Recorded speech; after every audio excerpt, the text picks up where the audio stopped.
Hola chicos, ¿qué tal? Bien, continuando con nuestras clases de fisiología respiratorio, ahora vamos a conversar de un tema un poco más sencillo que es circulación pulmonar.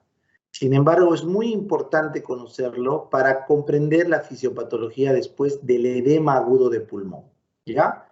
Entonces vamos a ver ahora circulación pulmonar. Entonces todos sabemos, como les dije en la clase anterior, que la respiración es todo un proceso complejo donde el oxígeno del medio ambiente pasa a los alvéolos a través de un proceso de ventilación. Luego este oxígeno en los alvéolos pasa a la sangre a través de un proceso llamado difusión o hematosis. Luego este oxígeno en la sangre viaja a lo largo de todo el cuerpo a través de los glóbulos rojos en un proceso que es el transporte de gases, y finalmente este oxígeno es entregado a la mitocondria a través de un proceso llamado como respiración tisular, respiración ística o respiración final. ¿Está bien? Entonces, el día de hoy vamos a conversar, ventilación ya vimos, una clase pasada, y el día de hoy vamos a conversar no de la difusión ni la hematosis como tal, sino vamos a hablar primero de esto, la circulación pulmonar. O sea, vamos a aprender cómo es todo el sistema circulatorio del pulmón para que recién cuando sepamos bien este sistema circulatorio podamos conversar de la difusión y la hematosis. ¿Ya? Entonces empecemos a estudiar el sistema circulatorio pulmonar. Muy bien. Entonces, esta primera diapositiva es para comentar un poco sobre la anatomía fisiológica, o sea, desde un punto de vista fisiológico. ¿Ya? Muy bien, entonces todos tienen que venir acá y ubicarse. La circulación pulmonar, no se olviden, inicia principalmente con un sistema que bombea, esta es la aurícula derecha, ahí la tienen, les voy a usar otro color, la aurícula derecha. Viene toda la sangre venosa, o sea, poco oxigenada del cuerpo, pasa al ventrículo derecho y el ventrículo derecho bombea a través de esta arteria conocida como arteria pulmonar, ¿ya? La arteria pulmonar entonces es una arteria porque sale del corazón, pero está llevando sangre poco oxigenada o sangre venosa. A tan solo 5 centímetros de su salida del ventrículo derecho, se bifurca y da sus dos ramas para cada pulmón. Rama izquierda para el pulmón izquierdo, rama derecha para el pulmón derecho. ¿Está bien? Noten que cada rama subsiguiente de la arteria pulmonar, como ven acá, irriga una zona del pulmón, ¿correcto? Estas zonas del pulmón son los famosos lóbulos y segmentos pulmonares. ¿Está bien? Así que los segmentos pulmonares están determinados por las ramificaciones de la arteria pulmonar. Así que la arteria pulmonar en cada ramificación define cuáles son los segmentos que forman parte de los lóbulos pulmonares. ¿Está bien? Los segmentos entonces pulmonares dependen de la división de la arteria pulmonar. Entonces, en nuestro esquema, acá sería la arteria pulmonar, ¿no es cierto? Se divide en sus capilares pulmonares y luego estos capilares pulmonares, al recibir la sangre, perdón, al recibir el oxígeno en los alvéolos, ¿no es cierto? Esta parte de los capilares que voy a pintar de color amarillo es la que está recibiendo el oxígeno en los alvéolos, donde está ocurriendo la hematosis o difusión, es justo la parte del intercambio gaseoso, estoy pintando de color amarillo, ¿ah?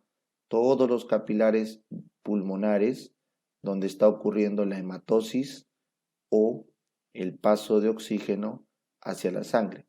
Entonces, esta parte es la que realmente ocasiona la función de la respiración o de la difusión, ¿no?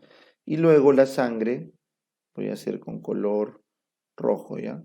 Luego la sangre se transforma en sangre arterial o sea, bien oxigenada, y regresa al corazón por las venas pulmonares, ¿no? Entonces ustedes saben que todo lo que regresa al corazón se llama vena. Por eso esto que están viendo acá son las venas pulmonares, porque su trayecto es de regreso al corazón. Pero la sangre que traen es arterial, porque es una sangre bien oxigenada. ¿Está bien? Es una sangre bien oxigenada o arterial, pero como está regresando al corazón, se llama vena pulmonar. ¿Ya? Esa es una pequeña observación que hay que notarlo, ya hay que notarlo. La sangre que traen es arterial, pero el nombre es vena pulmonar. Entonces nosotros sabemos que desembocan 4 venas, 2 provenientes de cada pulmón. 4 venas pulmonares. ¿Ya está? Muy bien. Sin embargo, voy a hacerlo con color morado. El pulmón tiene otro sistema circulatorio, otro, que es el de las arterias bronquiopulmonares. Este sistema, como ven acá arriba, sale de la aorta. De la aorta, ¿correcto? Salen acá las ramas bronquiales y también de la tercera arteria intercostal. Entonces, tanto de la aorta como de la tercera intercostal salen las ramas bronquiales.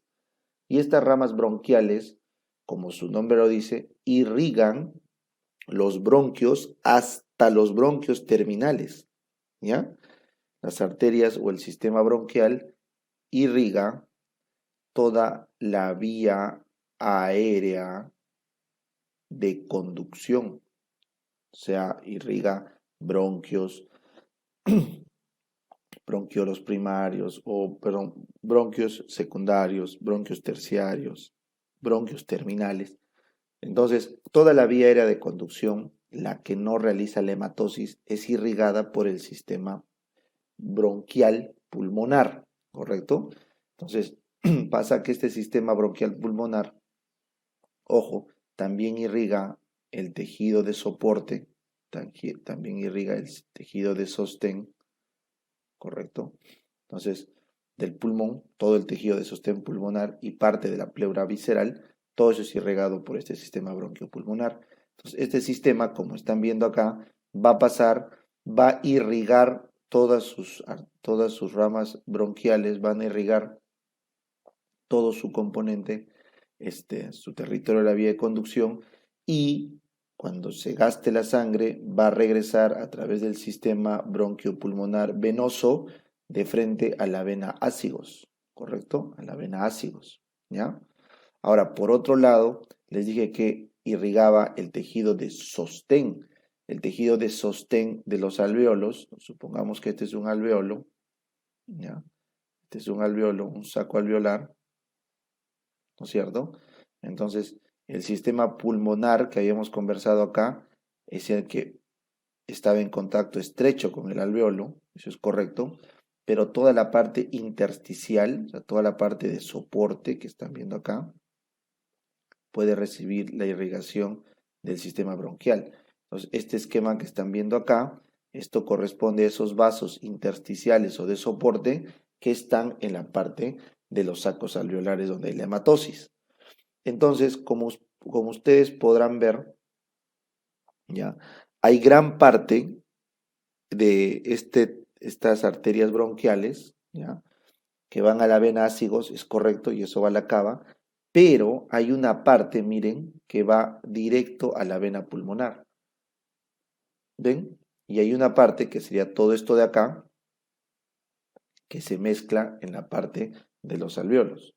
Por lo tanto, muchachos, es importante que recuerden que mucha sangre de la arteria bronquial que pasa a los pulmones, a la parte de los alveolos y a la parte de los bronquios, termina drenando directamente en las venas pulmonares sin haber recibido oxigenación. ¿Ya? Eso es súper importante. ¿Ya? Entonces, el concepto que les digo acá es que el sistema de circulación pulmonar tiene en verdad 2 subsistemas. Uno es la circulación pulmonar como tal y otro es la circulación del sistema bronquial, ¿ya? La circulación pulmonar como tal sí se oxigena al su paso por los alvéolos y la bronquial no se oxigena, ¿ya? Eso tiene que quedar claro. Muy bien, correcto. Segundo punto. El volumen, vamos a poner acá una B, el volumen B de sangre que llega a la aurícula derecha, es el volumen B de sangre que pasa al ventrículo derecho. Vamos a poner B. Está borrado. A ver. O sea, el volumen B de sangre que llega al ventrículo derecho, o a la aurícula derecha, perdón, ahí está, por unidad de tiempo, ¿correcto? Entonces, este volumen que llega por unidad de tiempo se va a llamar flujo, ¿ya? Q. Entonces vamos a ponerle el Q. El Q o flujo que llega a la aurícula derecha pasa a un Q al ventrículo derecho y este Q tiene que ir a la arteria pulmonar. ¿Me entienden? Este Q llega, hace su hematosis y regresa a la aurícula izquierda ese flujo y ese flujo pasa al ventrículo izquierdo y este sale a la aorta por el ventrículo izquierdo. Así que en todo momento, como te das cuenta, se está manejando el mismo flujo, o sea, la misma cantidad de volumen de sangre por unidad de tiempo.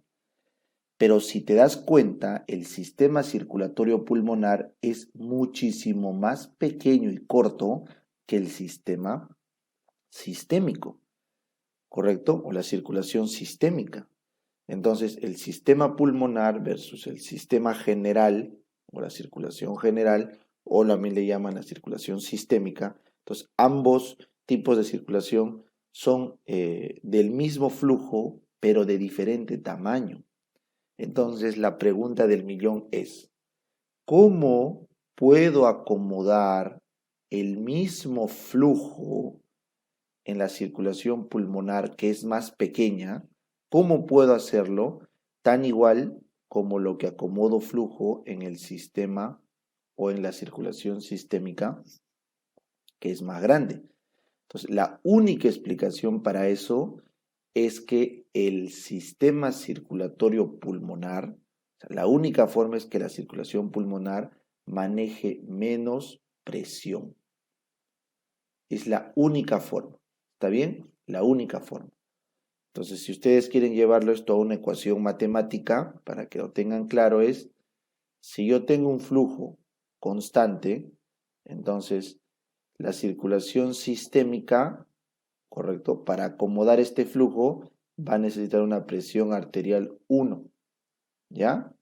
Y esta presión arterial 1 está distribuida en un circuito, vamos a llamarlo de vasos 1. En cambio, la circulación pulmonar tendrá que tener una presión arterial 2 y un sistema de vasos 2, porque son diferentes.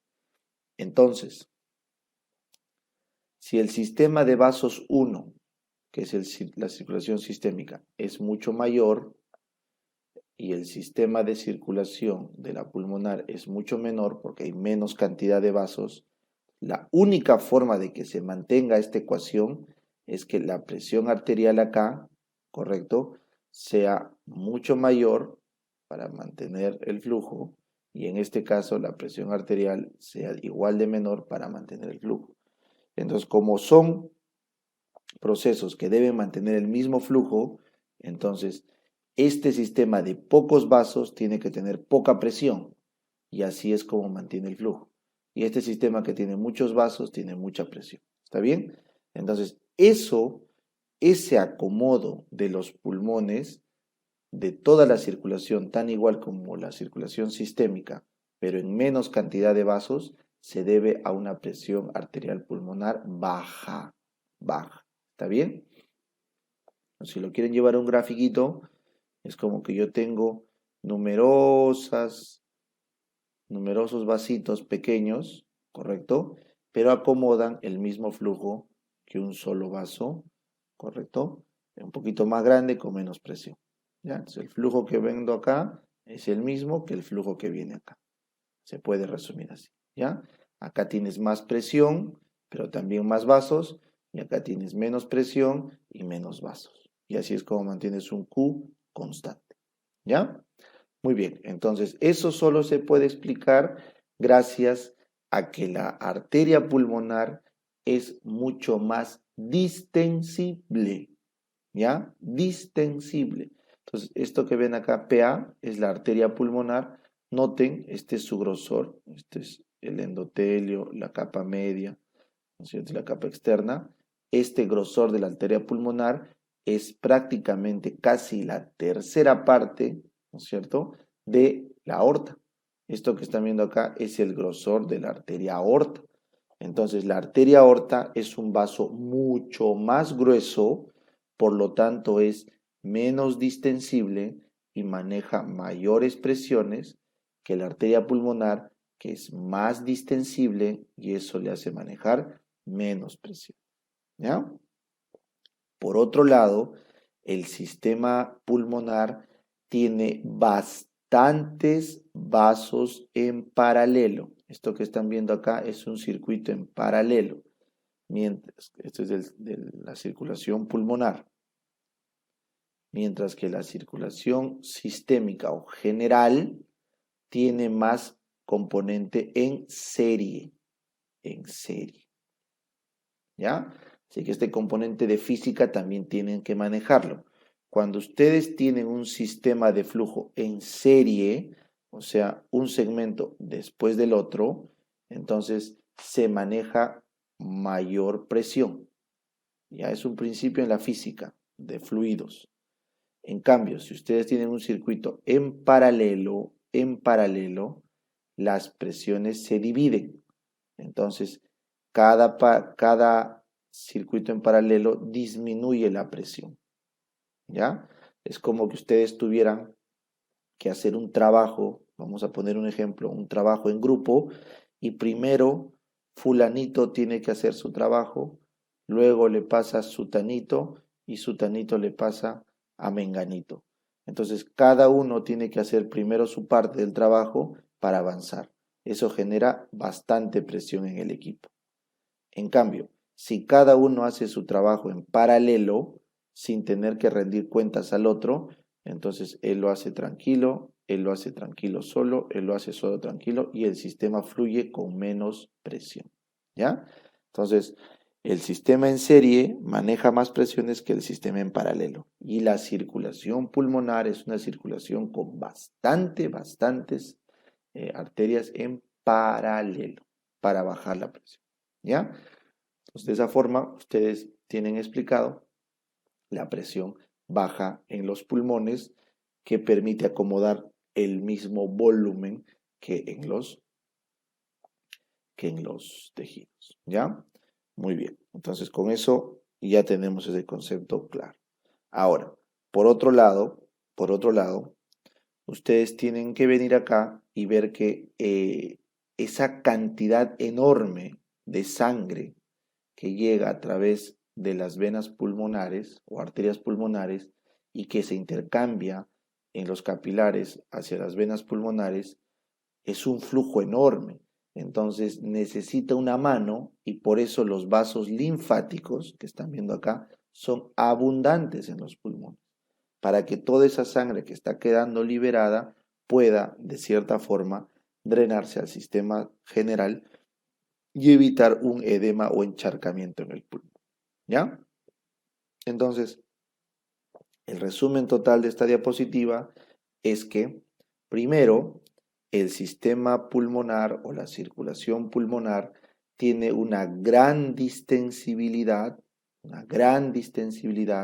porque sus paredes de las arterias son más delgadas y porque usa circuitos en paralelo, ya les expliqué, lo que permite que su distensibilidad sea de 7 mililitros por cada milímetro de mercurio, que es prácticamente la misma de la circulación sistémica.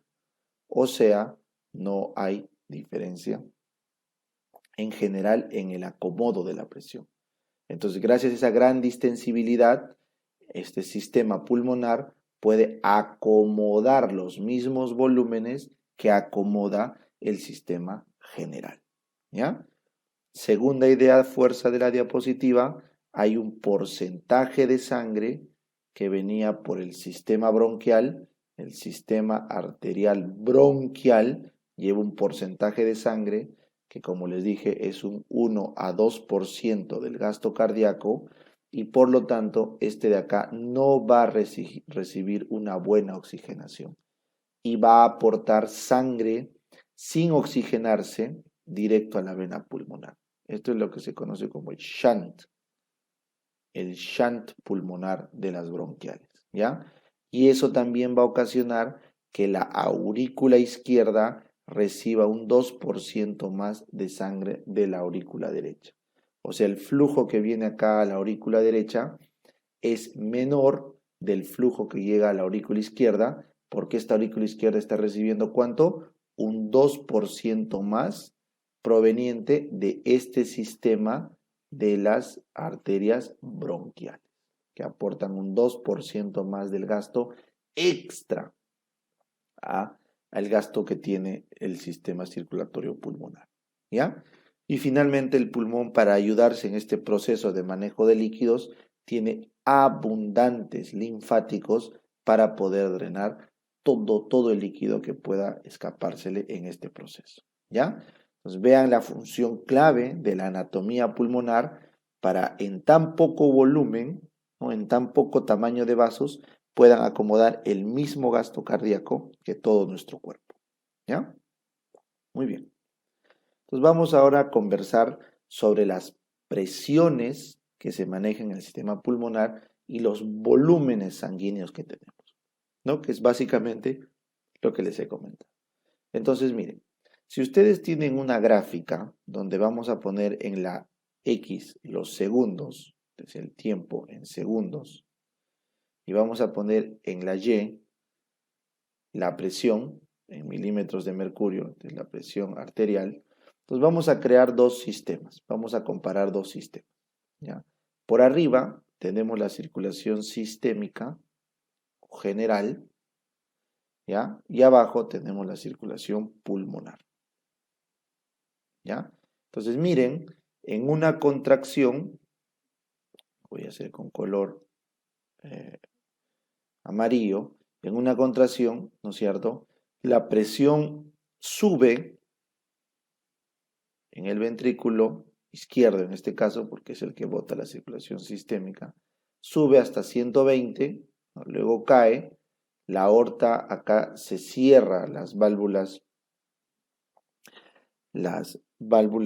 aórticas se cierran y permiten a través de la contracción de la aorta mantener una presión diastólica de caída, pues, ¿no? Entonces cae la presión. Entonces en la circulación sistémica tenemos esta curva de presión arterial que ustedes ya han estudiado, 120,80, 120,80, ¿no es cierto? Sin embargo, en la circulación pulmonar, curva de la arteria pulmonar, voy a hacer con color verde, en la curva de la arteria pulmonar, las presiones que tenemos son mucho menores. Miren, van de 8 a 25 milímetros de mercurio. De 8 de presión diastólica a 25 de presión sistólica en la arteria pulmonar. Nada más. Su muesca, su caída. Su muesca, su caída. ¿Ven?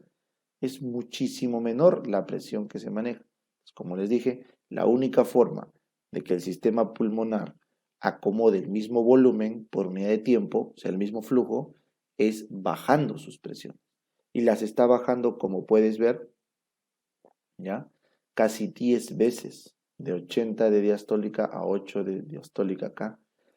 Entonces, son casi 10 veces la presión que se llega a bajar, ¿ya? Entonces, en el ventrículo, esto es en la arteria pulmonar, esto es en la arteria pulmonar, ¿ya? Están viendo ahí. Ahora, si tú te vas al ventrículo, derecho, ese es peor aún. El ventrículo derecho está mucho más abajo. El ventrículo derecho está partiendo desde una presión diastólica de 0, porque no tiene la contracción de la arteria. Y luego cuando contrae va hasta 25. Así que el ventrículo derecho se va con presiones desde 0, ¿correcto? Y levanta hasta 25, ¿ya? Así que si ustedes sacan una presión media del sistema arterial pulmonar, tendría que salir por acá, más o menos. La presión arterial media de la circulación pulmonar estaría un punto por acá en el medio, que básicamente es 15. La presión arterial media pulmonar es 15 milímetros de mercurio. Ahí lo tiene, 15 milímetros de mercurio, ¿ya? Entonces acá está el ejemplo, sistólica 25, ahí está. No se olviden que el tiempo de la sístole es 1/3, la diastólica está alrededor de 8, eso es 2/3 del tiempo. Entonces, cuando hacen el promedio, respetando esa constante, 1/3 acá y 2/3 de esta, les sale la presión arterial media, que en este caso sería 15, que ese es el dato que nos importa, la presión media de la arteria pulmonar. ¿Ya está? Muy bien. Entonces, esta presión de la arteria pulmonar obviamente va cayendo a medida que va llegando a los capilares, ¿no? A los capilares pulmonares, tan igual como ocurre en la circulación general, va cayendo esta presión. Entonces, se ha visto que en los capilares pulmonares podemos tener, correcto, una presión más o menos de 7, ¿ya? Entonces, 7 milímetros de mercurio que están viendo acá sería la presión que le corresponde a los capilares pulmonares. 7 milímetros de mercurio, ¿ya?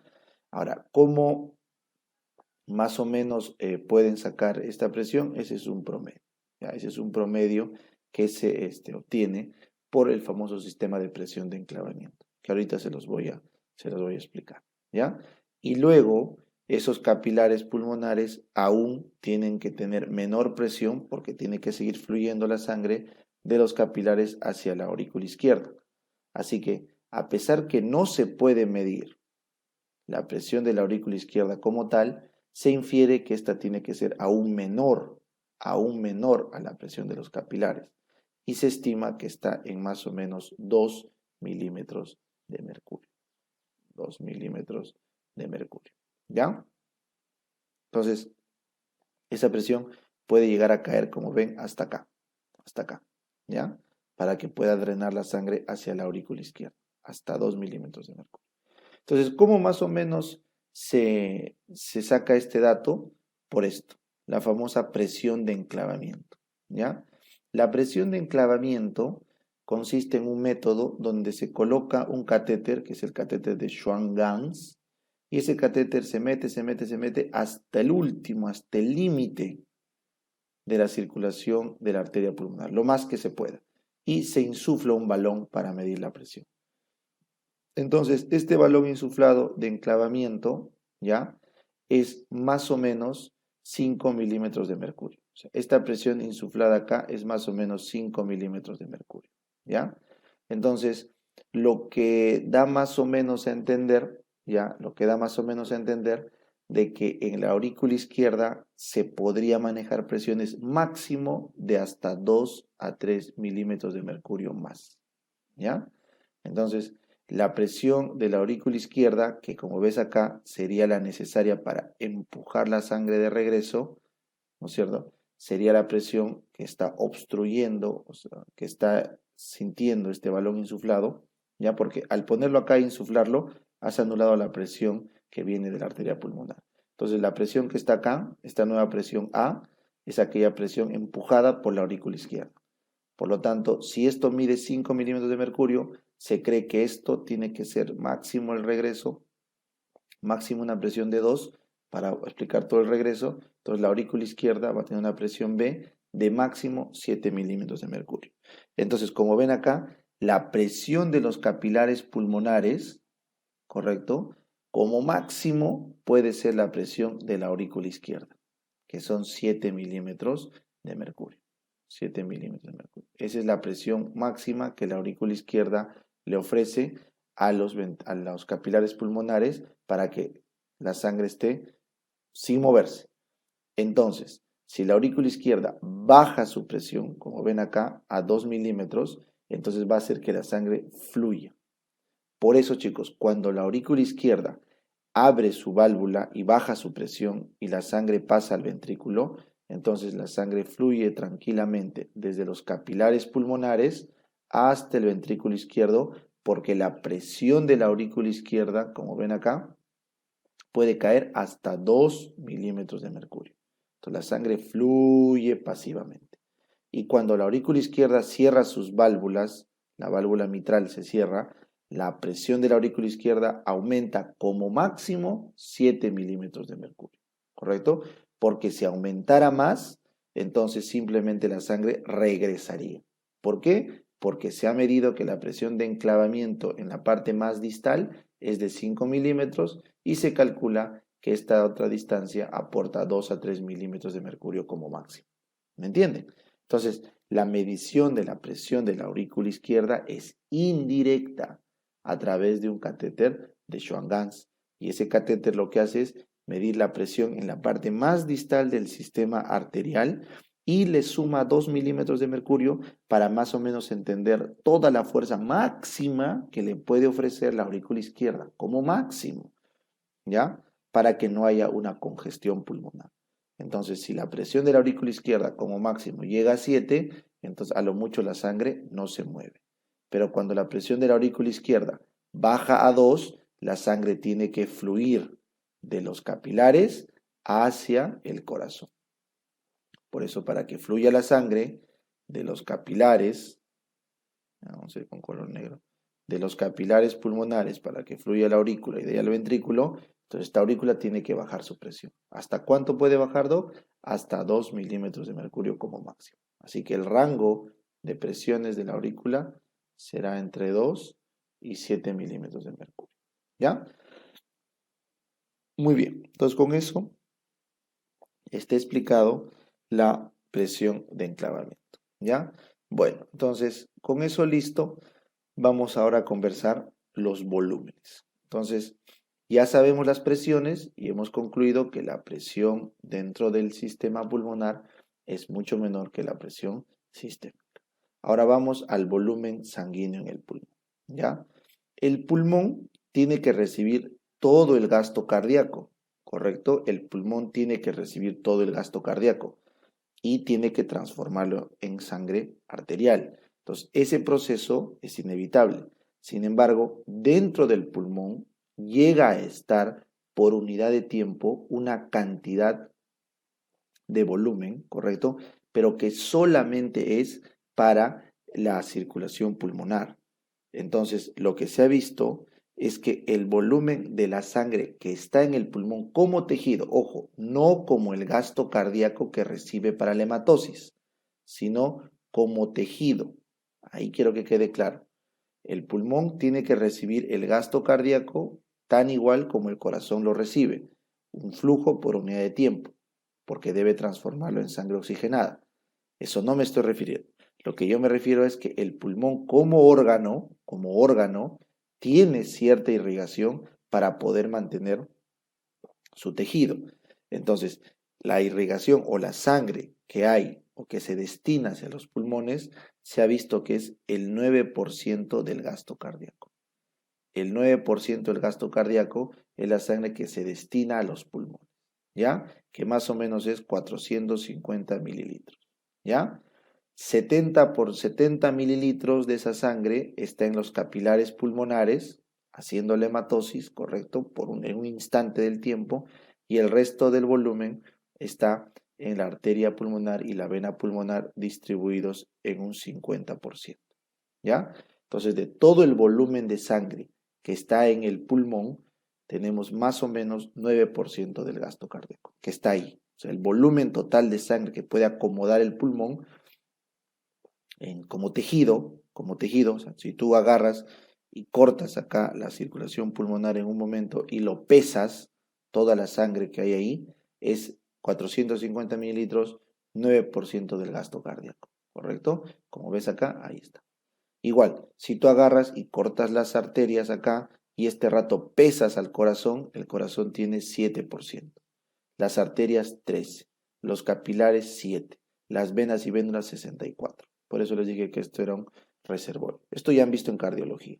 Cuando tú quieres saber exactamente cuánta sangre tiene cada tejido, tienes que hacer la medición del volumen sanguíneo por tejido. En el caso del pulmón le corresponde 9% del gasto, que nuevamente les digo, no quiere decir que solamente se transforma o se transporta el 9% del gasto al pulmón. No, es el 100% del gasto cardíaco el que pasa por el pulmón.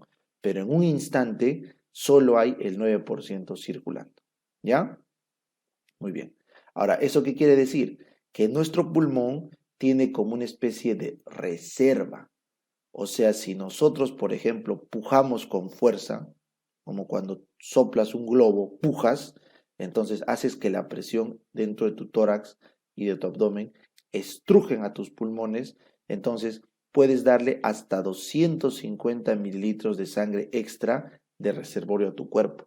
O sea, cuando el cuerpo necesita sangre, del pulmón podría sacar hasta 250 mililitros de sangre. ¿Ya? Y finalmente, cuando hay éstasis en el pulmón, o sea, la aurícula izquierda está bloqueada y los capilares pulmonares se están llenando de sangre porque está bloqueado el paso acá, como ocurre en la estenosis mitral, que es una enfermedad crónica donde esta válvula está obstruida y la sangre se encharca en el pulmón. Entonces se ha visto que el pulmón puede aumentar hasta un 100% su volumen. O sea, el pulmón puede acomodarte hasta 18% del gasto cardíaco, o sea, 900 mililitros en condiciones de encharcamiento o éstasis. ¿Ya? Así que conclusión, el pulmón es un órgano que tiene alojado gran cantidad de volumen de sangre, 9% para ser exactos de toda la sangre de nuestro cuerpo en un instante dado. ¿Ya? Entonces, justamente acá viene la pregunta. Para que tu pulmón pueda acomodar el 100% del gasto cardíaco, si es que en un instante solo tiene el 9%, quiere decir que tiene que pasar muy rápido por unidad de tiempo la sangre para que puedas mover ese volumen al mismo ritmo del corazón, ¿no es cierto? Eso lo vamos a ver más adelante. Entonces, ahora vamos a conversar del flujo sanguíneo dentro del pulmón. O sea, cómo fluye la sangre dentro del pulmón. Entonces, dentro del flujo sanguíneo pulmonar tenemos primero que ver en esta diapositiva la regulación en función de la presión de oxígeno dentro de los alveolos. ¿Ya? En la siguiente lámina vamos a ver la regulación en función de la presión hidrostática, las zonas de irrigación pulmonar y la relación respecto al ejercicio. ¿Ya? Y finalmente vamos a ver la dinámica pulmonar. Bueno, entonces, ¿cómo es esto del flujo sanguíneo pulmonar? Miren, el volumen que les dije acá pasa por todo el pulmón en una fracción de segundo, ¿ya? Se ha visto que puede demorar, correcto, en pasar la sangre, ¿ya? 0,3 a 0,8 segundos, o sea, una fracción de segundo, puede pasar todo el volumen por el pulmón. O sea, todo ese gasto puede pasar en una fracción de 0,3 a 0,8 segundos. O sea, la sangre rápidamente está pasando por nuestros pulmones. Entonces, en ese paso que están viendo acá, este paso que permite que el flujo sanguíneo que viene por la arteria pulmonar se divide en todo el sistema, se oxigene y a través de las venas regrese, acá en este caso a la aurícula izquierda, y esto es del ventrículo derecho, ¿no? Ventrículo derecho manda un flujo Q1, tiene que distribuirse por todo el pulmón y el mismo flujo Q1 tiene que llegar a la aurícula izquierda, ¿no es cierto? Habíamos quedado que esta aurícula izquierda recibe un adicional de 2% del sistema bronquial. Bueno, entonces, en este proceso, el objetivo es que se oxigene toda la sangre venosa posible, ¿no es cierto? Entonces, miren en este dibujo, esta sangre venosa pasa por acá, pero no se ha oxigenado correctamente. Esta sangre venosa pasó por acá y sí se oxigenó, y esta sangre venosa pasó por acá y sí se oxigenó.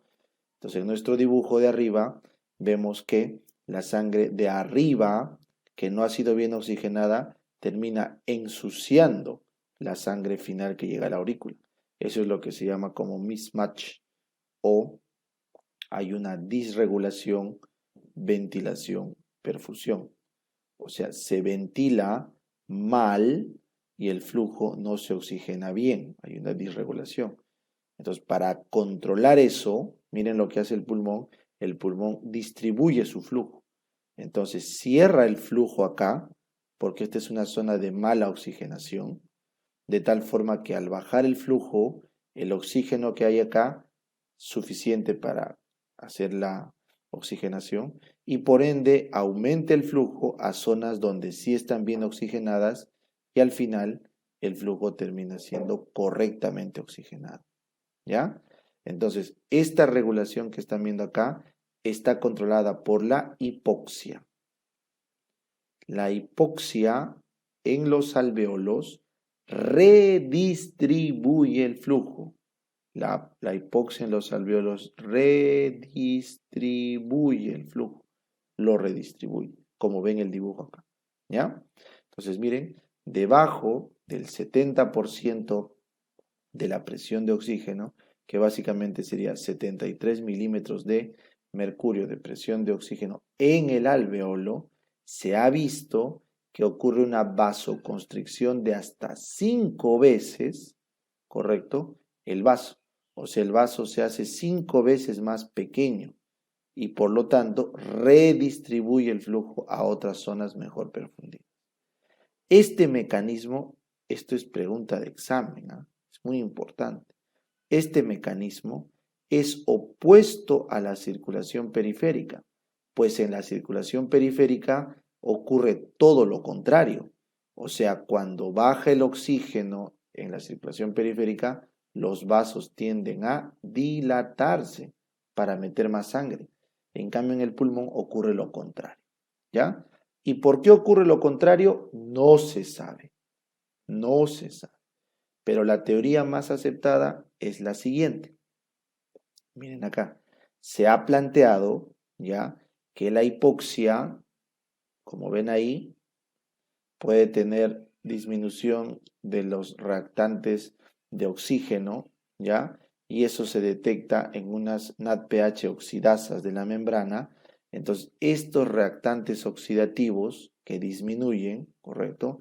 Hacen que la relación NADH-NAD y NADPH-NADP, o sea, la relación óxido-reducción de los sistemas, cambie. Entonces, cuando hay poco oxígeno, hay disminución de las sustancias oxidativas, igual vean acá, la hipoxia en las mismas células hace que disminuya el recambio oxidativo en las mitocondrias. Entonces, esta disminución de los reactantes oxidativos inhiben, miren, inhibe los canales de fuga de potasio. Entonces, si yo inhibo la fuga de potasio, ¿cuál es el resultado? El resultado es que la célula se empieza a cargar positivamente, porque no pueden salir los potasios. Entonces, el potencial de membrana cambia, se empieza a cargar positivamente. Este cambio de potencial de membrana activa canales de calcio, como estás viendo acá, activa canales de calcio lentos, ya que estás viendo acá, y estos canales de calcio activos por voltaje, porque depende del potencial, van a meter calcio al intracelular. Y este calcio que está entrando, que ven la flecha de acá, este calcio es el que genera la contracción de los vasos y eso redistribuye el flujo. El vaso se contrae y se redistribuye el flujo. ¿Ya está? Ese es el mecanismo más aceptado en la actualidad sobre por qué ocurre esto. ¿Ya? Existen otros mecanismos, por ejemplo, se cree que la hipoxia sostenida puede alterar la contracción y hacer una contracción sostenida, ¿no? También se cree que puede que haya una sensibilidad directa a través de otras proteínas transmembrana que terminan activando la proteína quinasa de contracción, pero esto, como ven acá, es mucho más hipotético, ¿ya? Lo más claro es el mecanismo que les he nombrado, ¿ya? Entonces, lo que se sabe hoy por hoy es que la hipoxia activa receptores, sensores de oxidasas en las membranas del músculo liso de los vasos pulmonares. Por otro lado, la hipoxia altera la producción en la mitocondria de NAD y NADPH, y este cambio de redox inhibe al canal de potasio. Entonces no puede salir potasio, este se acumula en el intracelular, eso despolariza la membrana, abre canales de calcio sensibles de voltaje, entra el calcio y el calcio adentro contrae el músculo. ¿Ya? Esa es la lógica. Muy bien, entonces ya saben cómo se regula la circulación pulmonar en función de la presión de oxígeno alveolar. ¿Ya? La presión de oxígeno que está llegando a cada alveolo. Muy bien, ahora vamos a ver otros mecanismos de control, que en este caso sería la presión hidrostática. ¿Ya? Todos tienen que saber que la presión hidrostática es la presión que ejerce el agua, la columna de agua, ¿correcto?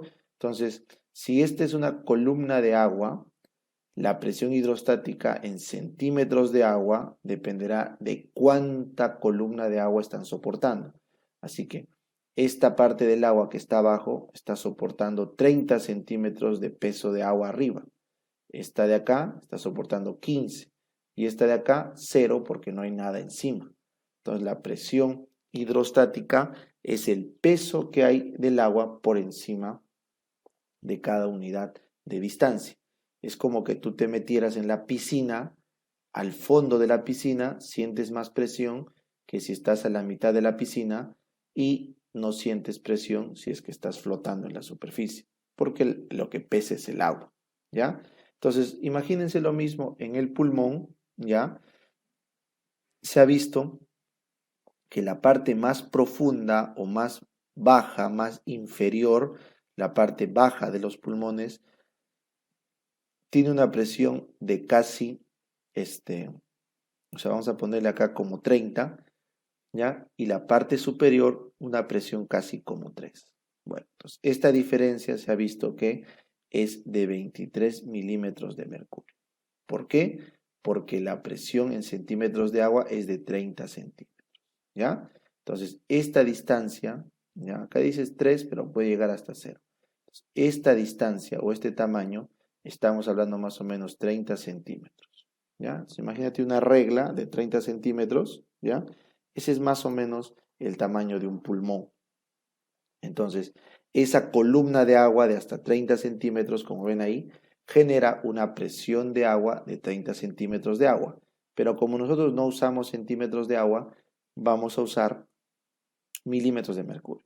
Cuando transformas centímetros de agua a milímetros de mercurio, te queda 23 milímetros de mercurio de diferencia de presión, ¿ya? Entonces, entre la zona, vamos a llamarle A, apical, y la zona B, que es basal, entonces vamos a tener una diferencia de 23 milímetros de mercurio. Muy bien. ¿Quién hace la diferencia o el punto de referencia? El corazón. Supongamos que a esta altura está el corazón, ¿ya? Vamos a suponer que a esta altura, a este nivel, está el corazón, ¿ya? Entonces, si el corazón está a este nivel, se ha visto que la diferencia por encima del corazón es de 15 milímetros de mercurio.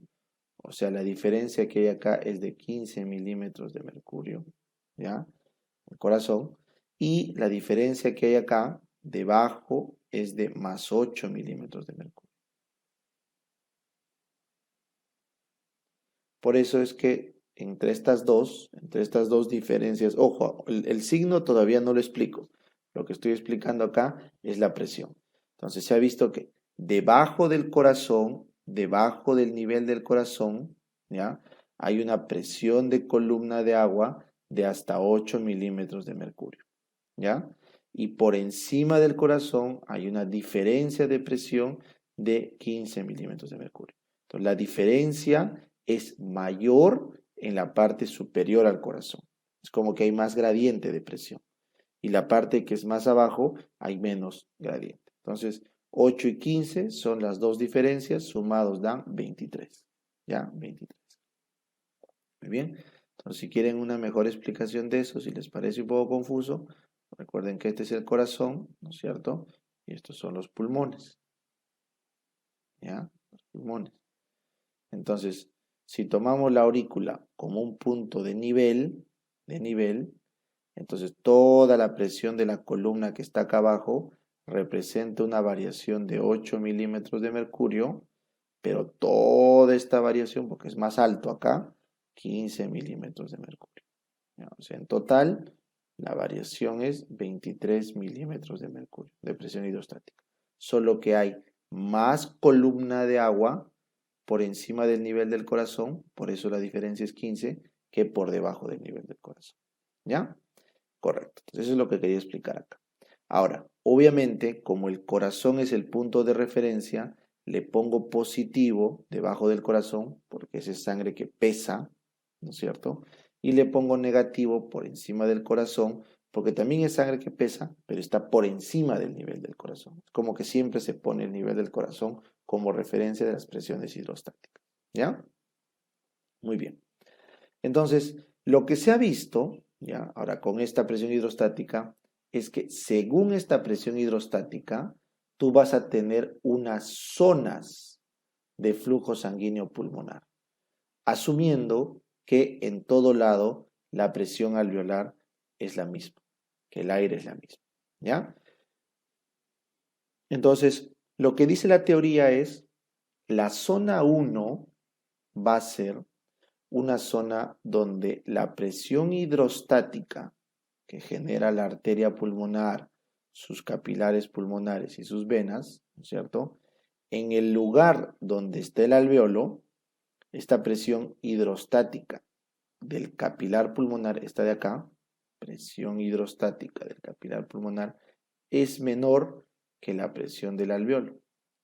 Entonces, si la presión hidrostática del capilar es menor a la presión que ejerce el alveolo, entonces en la zona 1 ocurre un colapso del capilar, un colapso del capilar.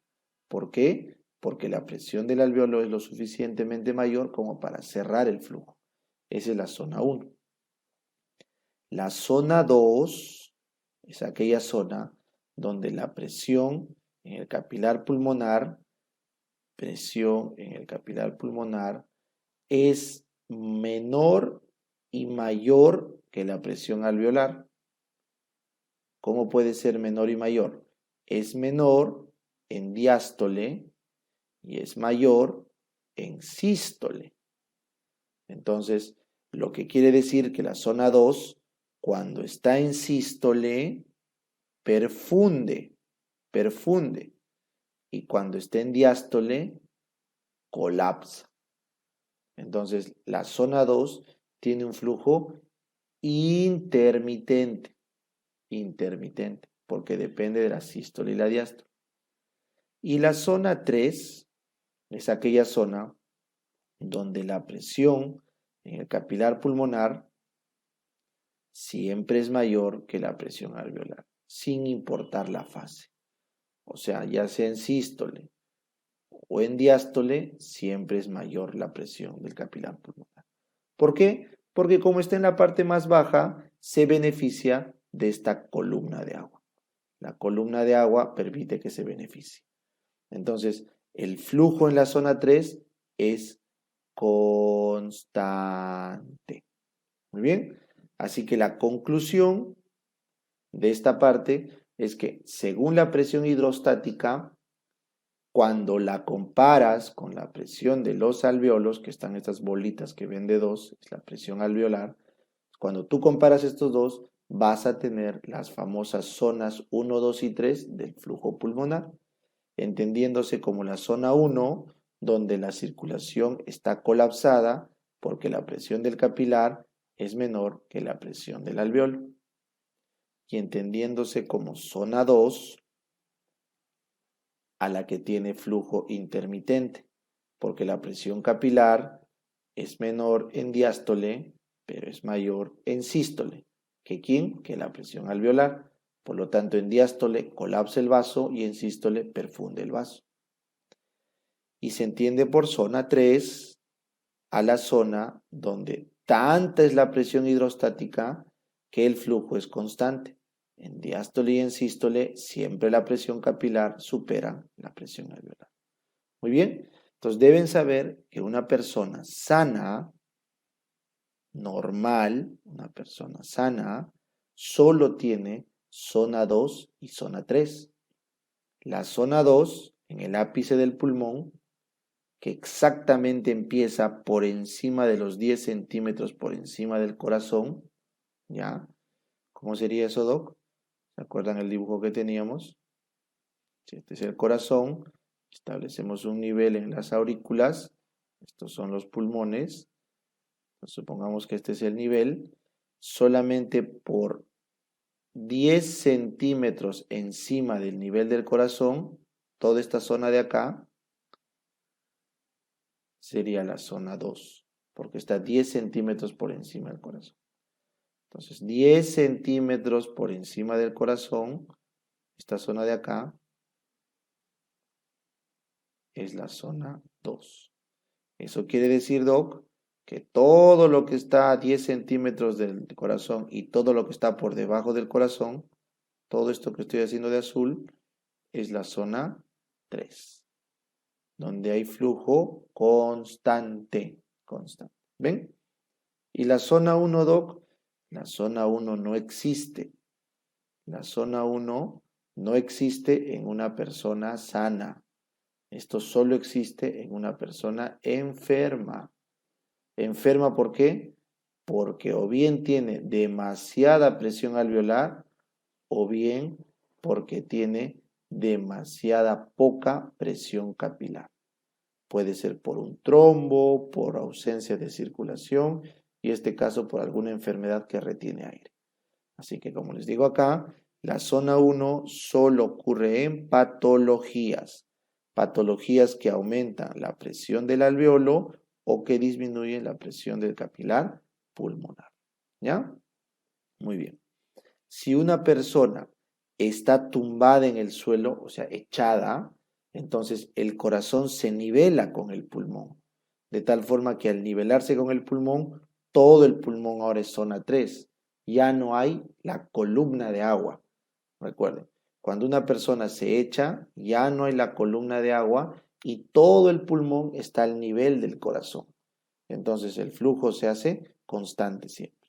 Y cuando hacemos ejercicio, como vamos a ver más adelante, le metemos tanto flujo sanguíneo que la zona 2 también desaparece y todo se volvería zona 3. ¿Ya? Así que esta parte de acá es muy importante porque son las zonas de perfusión de la circulación. Muy bien, entonces, ¿qué dice el ejercicio respecto al flujo sanguíneo pulmonar? Miren, ustedes saben que en el ejercicio, ya, el gasto cardíaco, litros por minuto, que normalmente es 5 litros por minuto, 4 punto y algo, ¿no? Lo normal, valor normal, ¿no es cierto? Entonces, esta presión o este gasto cardíaco sabemos que se relaciona con una presión arterial media pulmonar de ¿cuánto dijimos en la anterior diapo? 15, ¿no? Entonces, nuestro pulmón maneja presiones bajas, 15 milímetros de mercurio de presión arterial media, para acomodar su gasto cardíaco, que es de 4 a 5 litros por minuto. Eso es lo normal. Muy bien. Pero si te pones a correr, te pones a hacer ejercicio, tu gasto puede aumentar 6, 7, 8 veces, ¿no es cierto? Entonces, el aumento del gasto cardíaco, como estás viendo, hacia la derecha, aumento del gasto, miren, solo sube ligeramente la presión arterial pulmonar, ligeramente. Así que tú puedes seguir haciendo ejercicio como loco y tu presión arterial sube ligeramente. En ningún momento supera la presión crítica de 30, donde ya estarías haciendo edema pulmonar. O sea, tendrías que disparar tu gasto cardíaco a niveles exageradamente altos para que tu pulmón entre en zona crítica. ¿Se dan cuenta? Así que en conclusión, nuestro pulmón acomoda volumen por tiempo, o sea, flujo, acomoda flujo tranquilamente. Y cómo el pulmón puede acomodar gastos cardíacos de 4 a 7 veces, cierto? 7 por 4, 28, ¿no es cierto? 4 por 4, 16. ¿Cómo puede acomodar de 4 a 7 veces el flujo cardíaco? Debido a 3 procesos, muchachos. Lo primero es que apertura capilares hasta en 3 veces. O sea, su reserva capilar se triplica porque se abren los capilares, sobre todo de acá, de la zona 2, ¿no es cierto? Que pueden acumular más volumen. Segundo, la distensión de los propios capilares puede duplicarse. Como son vasos que les dije con una pared más delgada, todo el sistema arterial, entonces pueden dilatar. Recuerden, y este es un bonito dato, recuerden que en la circulación general que han visto en cardio, si este es el promedio de los diámetros de los vasos, cuando tú lo comparas con la circulación pulmonar, en promedio casi siempre los tamaños pulmonares son a veces hasta el doble del tamaño de los generales. O sea, los vasos pulmonares son más grandes en todas sus ramificaciones respecto a los vasos sistémicos. Por eso es que se distienden más. Y finalmente, el tercer mecanismo para acomodar el flujo es que aumenta su presión pulmonar, como ven el gráfico, poco a poco. Así que por capilares, por apertura de nuevos capilares, distensión de los existentes y aumento de la presión, se logra acumular el flujo sin ningún problema, sin llegar al edema o al encharcamiento. ¿Ya? Muy bien. Entonces, dicho esto, estamos listos para estudiar la dinámica pulmonar. ¿Ya? Entonces, ¿cómo es la dinámica del flujo pulmonar? Muy bien.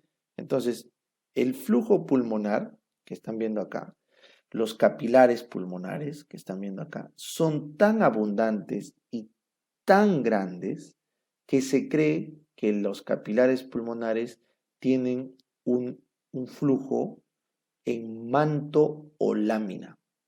En manto o lámina. Eso quiero que entiendan. ¿Cómo es eso?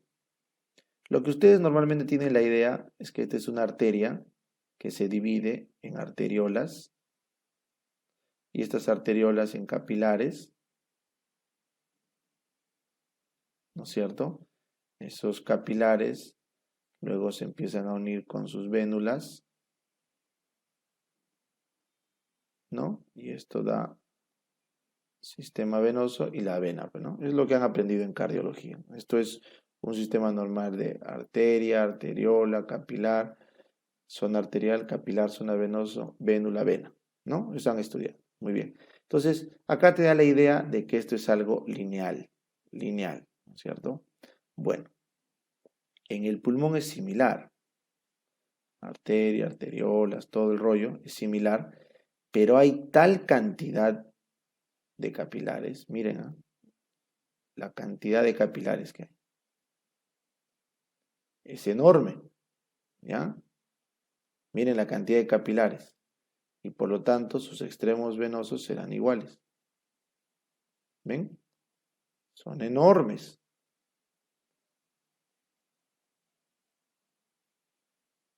¿Ya está? Entonces, claramente tú notas que la densidad de capilares acá, la densidad A de capilares, es mucho menor a la densidad de capilares B que hay en el sistema pulmonar.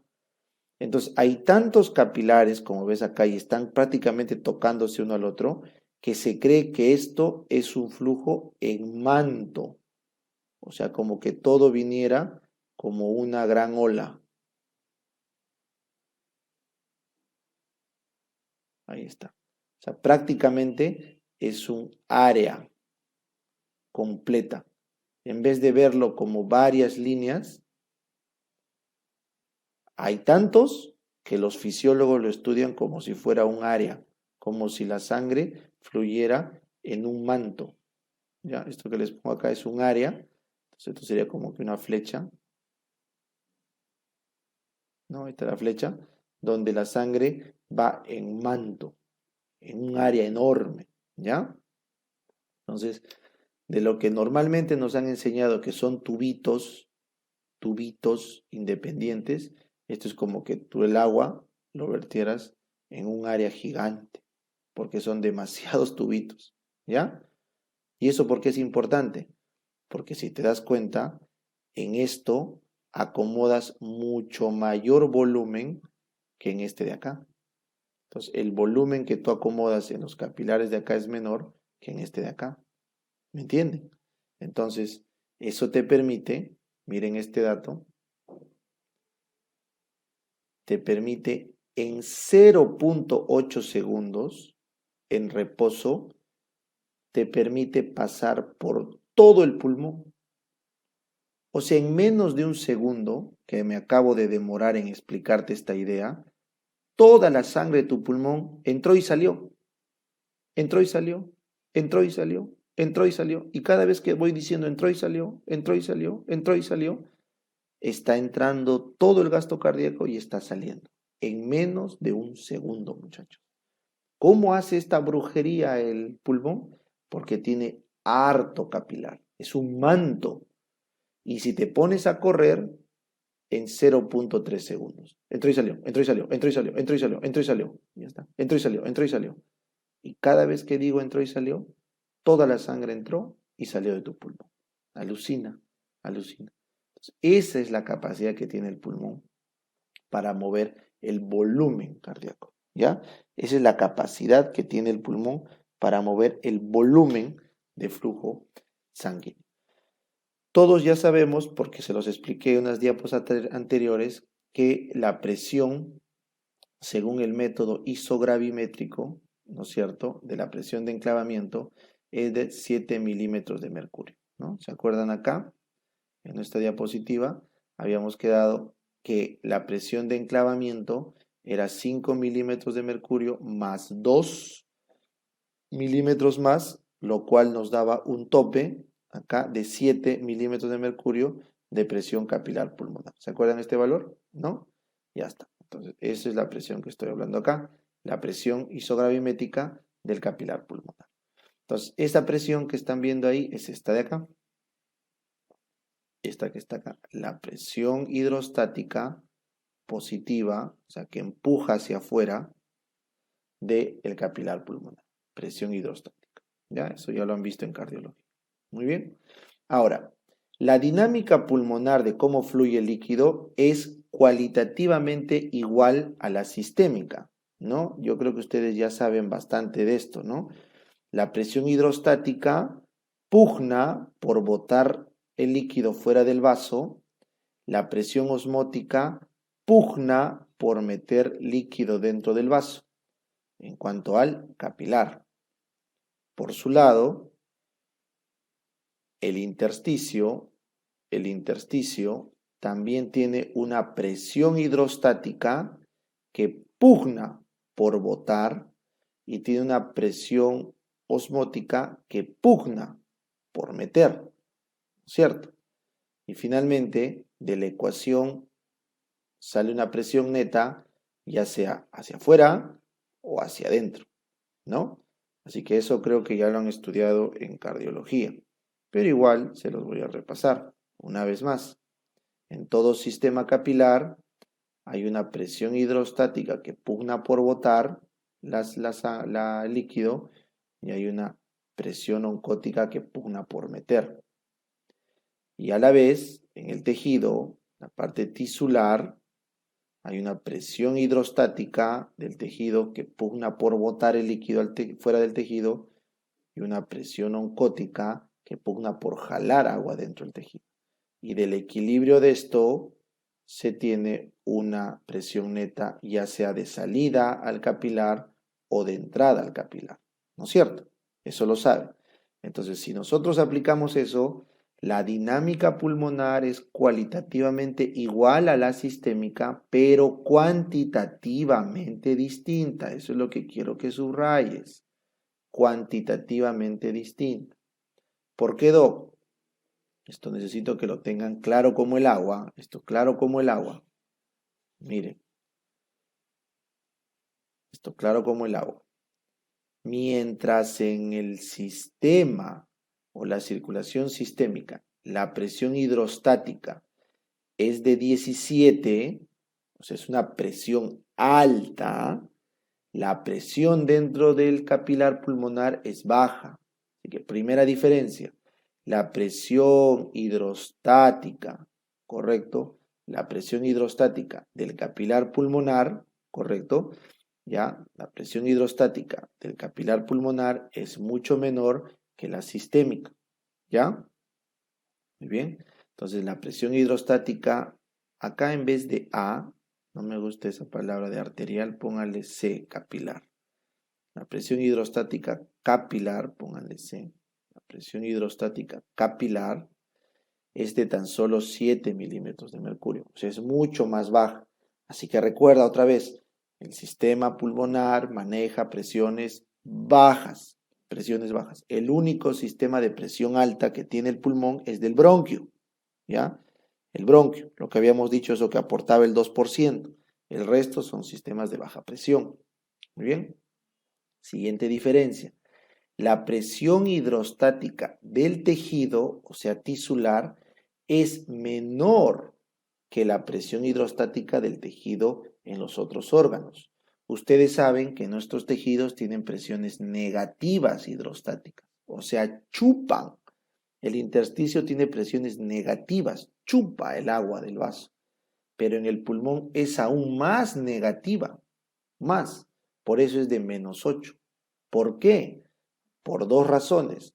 Por la presión transpleural que vimos en la clase de ventilación y por la presión que ocasionan los grandes linfáticos, la cantidad enorme de linfáticos que les dije que había, que van drenando agua.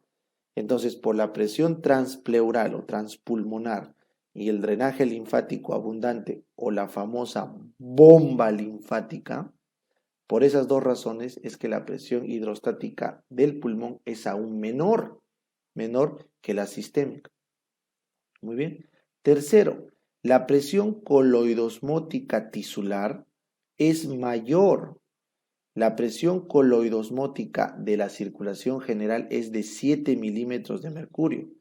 En cambio, la presión coloidosmótica en nuestro capilar, en nuestro tejido, es de -14. ¿Ya? O sea, tienes una mucha mayor presión coloidosmótica que jala agua acá, que jala agua, ¿ya? Y finalmente, los alveolos rápidamente ceden en sus paredes y basta que te pases de 0 milímetros de mercurio, que es el equilibrio con el aire, para que el alveolo empiece a drenar. Vamos a poner así, para que empiece a drenar agua a través de los alveolos. ¿Ya? Entonces, eso más o menos lo pueden ver en este esquema. ¿Ya? Entonces, miren, síganme por favor. Tu presión de capilar, según el método isogravimétrico, habíamos quedado que era 7 milímetros de mercurio empujando el agua hacia afuera. ¿No es cierto? Ahí tienes 7. Muy bien.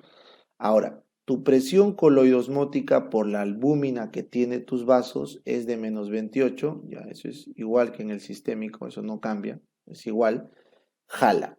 Entonces, si tú tienes +7 -28, entonces en verdad tu presión neta en el vaso es de -21 hacia adentro, o sea, estás chupando agua. Muy bien. Pero por otro lado, en el intersticio tienes una presión hidrostática negativa, o sea que está jalando agua, y una presión coloidosmótica negativa. Entonces, la presión hidrostática tisular y la presión coloidosmótica, si tú lo sumas, sale 22. 22, pero hacia el tejido, menos negativo, hacia el tejido. Entonces, si ustedes comparan -22 hacia el tejido contra -21 hacia el vaso, entonces, en verdad, ¿quién está ganando? Está ganando el tejido. Entonces, hay un -1 a favor del tejido, lo cual sería un +1 de salida del capilar. Así que hay una presión de +1 de salida del capilar, que también se puede leer como de -1 de entrada hacia el tejido, ¿ya? Entonces, esta presión o este líquido que tiende a salir del capilar, lo lógico sería que se encharque en el intersticio. O sea, toda esa sangre, todo ese líquido, perdón, que sale al intersticio debería encharcarlo. Pero ¿cuál es el tema? El alveolo, les dije que apenas superas el 0, lo puede drenar y lo evapora. Así que este +1 que sale tiene dos caminos. O se va por el alveolo, porque no te olvides que hay una presión acá que está empujando, porque si está jalando con -1, quiere decir que está sacando del plasma del vaso con +1, este +1 termina acá y se evapora por la vía respiratoria. Y el otro camino es que este +1 viene acá a los linfáticos, que ya saben que básicamente son negativos, ¿correcto? -5 es la presión de los capilares linfáticos, de tal forma que con este +1 te queda -4. Así que siempre está funcionando la bomba linfática para drenar todo este agua que tiende a salir. Así que, si bien es cierto, en el capilar pulmonar tiende a salir el líquido, por el mecanismo de evaporación y por la bomba linfática se drena y no tenemos problemas de edema pulmonar. ¿Está claro? Muy bien. Entonces, si tú te preguntas, doctor, ¿y por qué tiende a salir el plasma en el pulmón? Es que manejamos mucha presión intersticial. Hay mucha presión intersticial que busca sacar el plasma. Ya que es correcto, porque tiene que fluir el líquido plasmático hacia el tejido. Pero en el caso del pulmón no se puede encharcar, así que tenemos que tener márgenes de seguridad. ¿Cuál es ese? La evaporación alveolar y la bomba linfática. Muy bien. Entonces la pregunta ahora que sigue es, ¿y qué pasa si fallan estos métodos? ¿Qué pasa si el alveolo se llena de líquido, se inflama y ya no puede evaporar? ¿O qué pasa si la bomba linfática se obstruye y ya no puede drenar? ¿O qué pasa si aumenta demasiado la presión en el capilar, ya sea de entrada o de salida, y encharca la sangre y no deja mantener un equilibrio? Bueno, si todo eso se altera, ocurre el edema pulmonar. No se olviden que las principales causas de edema pulmonar son cardiogénico, porque se obstruye la aurícula izquierda. Al obstruirse la aurícula izquierda, la sangre se encharca en el pulmón, como pueden ver en este dibujo, ¿ya? En este dibujo que les he traído acá, ¿no? Si se obstruye la aurícula izquierda, acá, la sangre se encharca en la aurícula izquierda y empieza a hacer mayor presión y empieza a acumular sangre en los pulmones. Eso se llama edema pulmonar cardiogénico, porque la culpa es del corazón, ¿ya?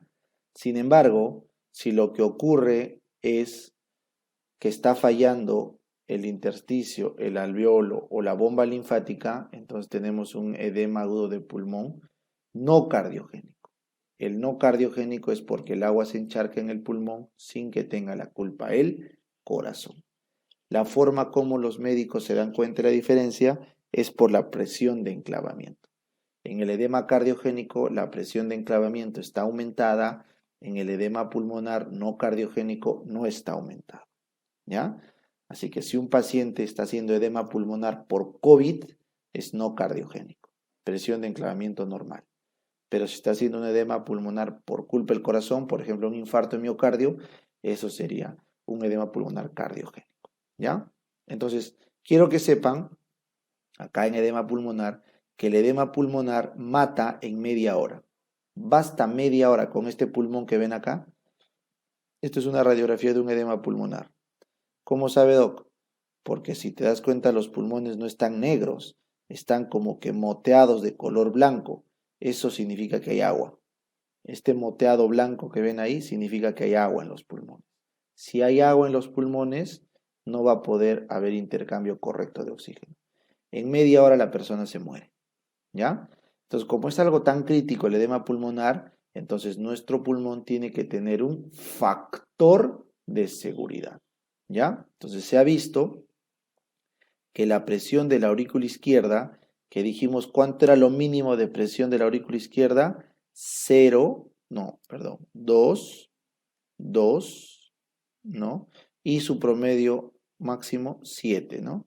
Entonces, con una aurícula izquierda en valores normales, obviamente, esto que están viendo acá es el líquido de edema por hora. Esto que están viendo acá, o sea, el edema pulmonar, no existe, ¿ya? Sin embargo, puede haber una pequeña congestión dentro de la aurícula y puede subir la presión a 10, 15, 20 y recién cuando sube a 28, podemos ver que se empieza a formar edema. Recién. O sea, desde 7, que era lo máximo, hasta 28, tenemos ¿cuánto de margen, Doc? 21 milímetros de mercurio. Por eso el factor de seguridad es 21 milímetros de mercurio. Cuando estás formando un edema en agudo. ¿Y por qué 28, Doc? ¿Por qué 28? Porque justamente 28 es la presión que requieres para vencer a la coloidosmótica. ¿Ya?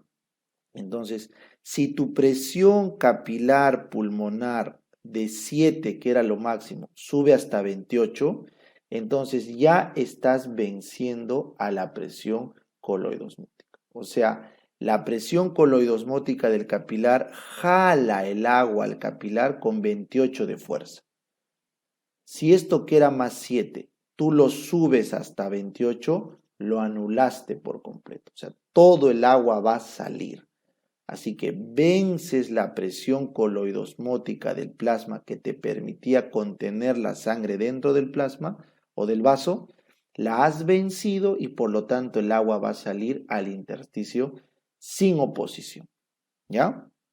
¿Cuál es tu única defensa cuando todo sale al intersticio?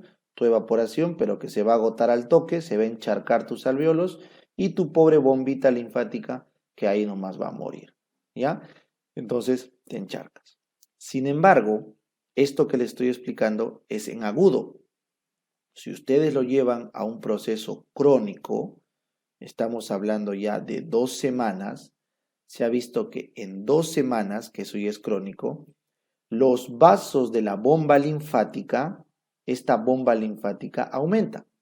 Entonces los linfáticos aumentan hasta 10 veces. Entonces, ¿cuánto era su presión de los linfáticos? -5. 10 veces, -50. O sea, cuando estás 2 semanas con edema pulmonar, tus linfáticos pueden bombear, porque te dije que teníamos un montón de vasos linfáticos, ¿no? 10 veces más. O sea, tienes -50 para drenar. Así que tu presión pulmonar tranquilamente puede subir hasta +48 y no haces edemas mortales. Así que se ha visto que pacientes con problemas pulmonares crónicos de edema pueden subir su presión capilar pulmonar hasta 48, o sea, estamos hablando de por acá, muchachos, y no hacen edema. ¿Por qué? Porque su bomba linfática se ha multiplicado por 10. Eso, correcto, se llama la bomba linfática de rescate. ¿Ya? Y al inicio tienes el factor de seguridad agudo. Así que nuestro pulmón no se encharca gracias a esos 2 factores. El factor de seguridad agudo y la bomba linfática de rescate. Muy bien, y terminamos nuestra exposición con el líquido pleural. ¿Ya? Esto es muy sencillo, muy sencillo. ¿Ya? Entonces deben ustedes saber, vénganse acá a la izquierda, que nuestra vía aérea de conducción, como ven ahí, se ramifica hasta llegar a los bronquiolos terminales. Esos bronquiolos terminales terminan formando los bronquiolos respiratorios y los sacos alveolares, que es el parénquima pulmonar, ¿no es cierto? Y cuando sumas todo eso, tienes un pulmón. Entonces, ese pulmón, ahí está, que vendría a ser prácticamente los alveolos, ¿no es cierto? Este pulmón es forrado por una capa que se conoce como pleura visceral. Entonces, este pulmón normal lo forra una telita, ahí están viendo, que se llama pleura visceral. Ahí está, pleura visceral. En este dibujo está acá la pleura visceral. ¿Ya? Ahí lo tienen, la pleura visceral. Muy bien. Y en este dibujo, ¿ya? Acá sería la pleura visceral. Esto que están viendo acá sería la pleurita visceral. Pleura visceral. Muy bien. La pleura visceral entonces está pegada al pulmón. Por otro lado, todos sabemos que tenemos una caja torácica, ahí está, una caja torácica por fuera, ¿ya? La voy a hacer con color negro, ¿ya? Todos tenemos una caja torácica que es hueso y músculo por fuera, rígida, un poco distensible, ahí está. Entonces, esta caja pulmonar está forrada por una pleura que se conoce como pleura parietal. Esta caja pulmonar está forrada por una pleura parietal. Y también lo está el diafragma, abajo. Entonces, esto que está por fuera, que voy a hacer con color rojo, sería la pleura parietal, la que está pegada a la caja torácica y por abajo al diafragma. Ahí está. Eso que estoy pintando de rojito es la pleura parietal. ¿Qué sería el dibujo acá? Este de acá. La pleura parietal. Pleura parietal. ¿Ya? Muy bien. Entonces, esto es lo que se conoce como la pleura visceral más la pleura parietal, ¿ya? Y entre ambos discurre un líquido viscoso con proteínas, escaso, muy escaso, tan escaso que se considera que no hay ese espacio. Se llama un espacio virtual, pero en verdad existe, pero tiene muy poco volumen ¿de qué? De líquido pleural. Entonces, lo que estoy pintando acá de verde es todo el espacio pleural que es virtual, pero existe en la vida real, solo que le llaman virtual porque es muy, muy delgadito, donde hay líquido con proteínas. Se llama líquido pleural. ¿Está bien? Que es este verde que estoy pintando acá. Es el líquido pleural. Entonces, esto sería la cavidad pleural que tiene su líquido pleural. ¿Ya? Muy bien. Entonces, ¿qué es lo que ocurre? Este líquido pleural, ¿ya? Está constantemente drenando, ¿ya? De presiones viscerales, básicamente que son del pulmón, que botan para que se llene con líquido, y presiones parietales que drenan, incluido los vasos linfáticos de la pleura. Así que el líquido pleural constantemente está drenando del pulmón hacia la caja torácica. ¿Ya? Entonces sigan este dibujo de acá, por favor. Sigan. Las arterias pulmonares botan la sangre se intercambiaba con el intersticio del pulmón, ¿recuerdan? Se intercambiaba, regresaba por las venas pulmonares al corazón y terminaba su ciclo, ¿ya?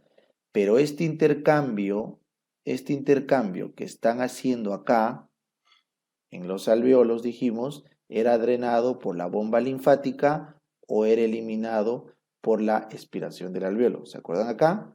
Bomba linfática o evaporación del alveolo. ¿De acuerdo? Muy bien. Sin embargo, hay un poquito todavía de líquido que puede pasar hacia la pleura. Pero este líquido de la pleura termina pasando luego a los linfáticos de la pleura. Por eso la circulación final de la pleura de su líquido es del pulmón hacia el espacio pleural y luego hacia la parte parietal, básicamente por drenaje de los vasos linfáticos pleurales. ¿Ya? Ese es el flujo, muchachos. Es lo correcto. Viene por acá, se drena a los linfáticos. Viene por acá a los linfáticos. Muy bien. Así que al tener este drenaje, claramente la presión es menor acá, presión menor acá, voy a poner una cruz, ¿correcto? Y la presión va bajando, perdón, la presión tiene que ser mayor acá, sorry, porque de acá viene la fuerza, y la presión es menor acá, por eso el líquido fluye de mayor presión a menor presión. ¿Está bien?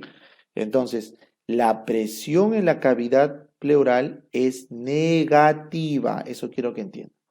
O sea, la cavidad pleural chupa el agua del pulmón, lo chupa hacia la parte de los linfáticos. O sea, es negativa, absorbe para que pueda fluir. Véanlo así. Entonces, es negativa respecto al pulmón. Entonces, con esto concluyo mi aprendizaje. Si el saco pleural tiene una presión negativa, una presión negativa, entonces, por un lado, jala a la pleura visceral, la jala, y por otro lado, jala a la pleura parietal. ¿Ya? Para respetar los colores, voy a pintar de azul la pleura visceral y está de rojo la pleura parietal. De tal forma que se sabe, y eso les expliqué en la clase 1, que la presión dentro del saco pleural, o sea, la presión transpulmonar que hay, ¿se acuerdan? La presión transpulmonar, esa resta, ¿ya? Que hay entre la presión intrapleural, que es -4, y la presión alveolar, que es 0.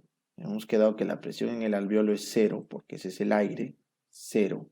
Y la presión en transpulmonar es negativa, -4, transpleural. Entonces la resta, que es la presión transpulmonar, viene a ser de 4 milímetros de mercurio. O sea, hay 4 milímetros de mercurio de presión que jala al pulmón y jala a la pared torácica. Entonces, esta presión, ¿para qué sirve? Para une al pulmón con la caja torácica. Y esta es la presión que permite explicar el mecanismo de ventilación. Porque cuando tú respiras, mueves tu caja, esta es la ventilación mecánica, mueves tu caja, y la caja cuando se mueve, como está pegado a la pleura parietal, y esta tiene una presión negativa, entonces está pegado a la pleura visceral, entonces vas a hacer que tu pulmón se expanda. ¿Ya? Esto yo les expliqué en la primera diapositiva acá. Habíamos visto que la presión pleural era negativa, ¿correcto? Por eso cuando tú inspirabas, lo hacías más negativo todavía, hasta casi -7, y eso se encarga de jalar a través de una presión transpulmonar, jalar a tu pleura visceral, que está pegada a los alveolos, y por eso bajas la presión alveolar, y al bajar la presión alveolar, aumentabas el volumen de aire en los pulmones.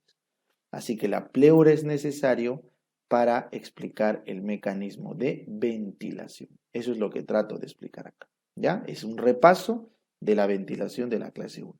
¿Todo gracias a qué? A que el líquido pleural mantiene una presión negativa de ¿cuánto? De -4 milímetros de mercurio. Muy bien. Ahora, esta presión intrapleural negativa, que están viendo acá, de más o menos -4, ¿ya? Te permite hacer un cambio de volumen en las bases pulmonares así, ¿ya? Pero la presión intrapleural en los ápices es aún más negativa. Así que, por favor, la presión -4 que están viendo acá es un promedio de toda la presión de la pleura, pero no es igual en toda su extensión. En la parte más baja es menos negativa, ¿ya? Porque hay más presión del pulmón, porque es más amplio, más masa hay. En cambio, en la parte del ápex, esto es en la base, en la parte del ápex, arriba, como hay menos masa de pulmón, y estás arriba de la gravedad, entonces la presión es más negativa todavía, más negativa.